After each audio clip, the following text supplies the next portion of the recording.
Good morning, everyone, and welcome to the PivotBoss pre-market video for Tuesday, January 14th, 2020. I am Frank Ochoa, aka PivotBoss. Here's a look at the daily time frame of the ES.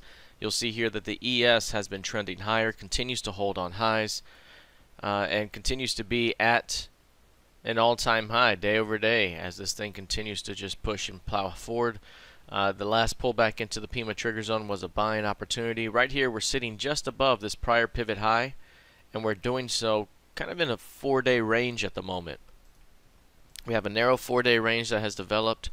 If we bring this up here and bring this out to say 4 days, and we look down here, we can quantify that price action. Let's see here, let's bring this back a little bit.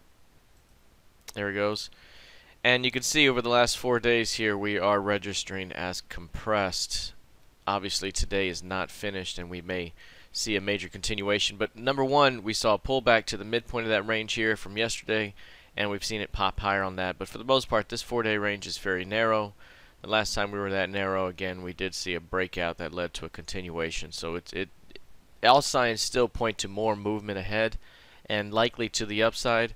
I would say that if there is a failure to hold the 4-day lows, and that could be significant. So for example, if we take out this 3260 in some significant fashion, that would open up a potential pullback toward this prior pivot low. So basically that level right there, as long as we hold above it, and the narrow range points to more upside price discovery. So right now still very strong is the ES, trading in a narrow range right now, 60% of average range.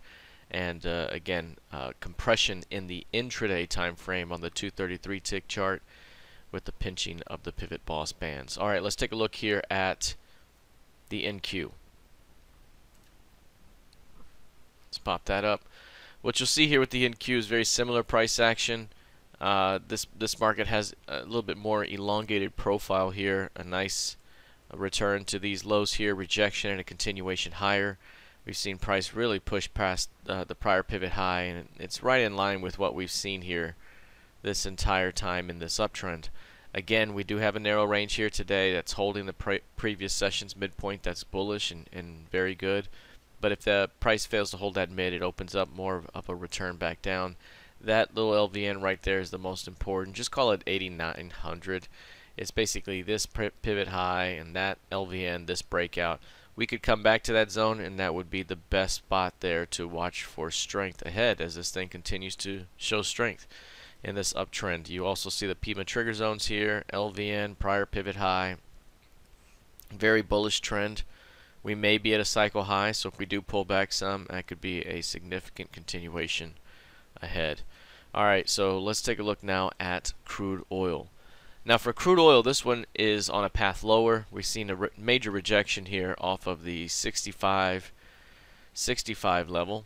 You can see right there, significant outside day here, 500+% of ADR, and we've seen a quiet push lower day over day with new lows. Today we did see a failed low. Price pushed below the previous session's low, traded below there for an hour or so and trapped late sellers. A big squeeze has occurred, and we've seen a major continuation from those lows back to the FOMC key levels here. Now, again, what we were looking for was a strong low to complement this strong high, because as soon as you find a strong low, you know there's going to be a bounce back to the midpoint of that range as a new key range can develop. That's the current high, that's the current low. This would be the midpoint. That's 61.69. Is this a strong enough low today to suggest that we would bounce back toward that mid?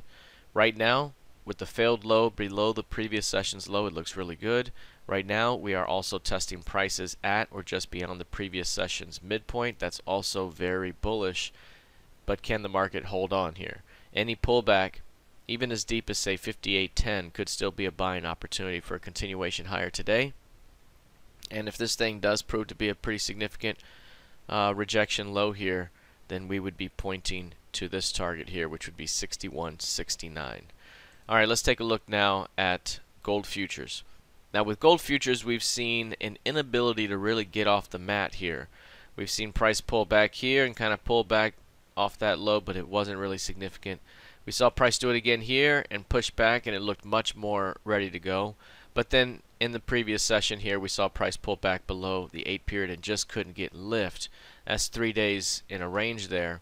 That's a narrow 3-day range. And now when you add today's session, you can see it's also a narrow 4-day range. So right now we're seeing a lower low failure. We're still inside the PIMA trigger zone because it's so wide given the recent strength. But all signs still point higher for now, but there is some early caution to be had because we are rejecting not only the recent higher high here, kind of on a 60-minute time frame, but we're also rejecting this higher high as well. And when you do that, you tend to go back down toward the recent pivot lows.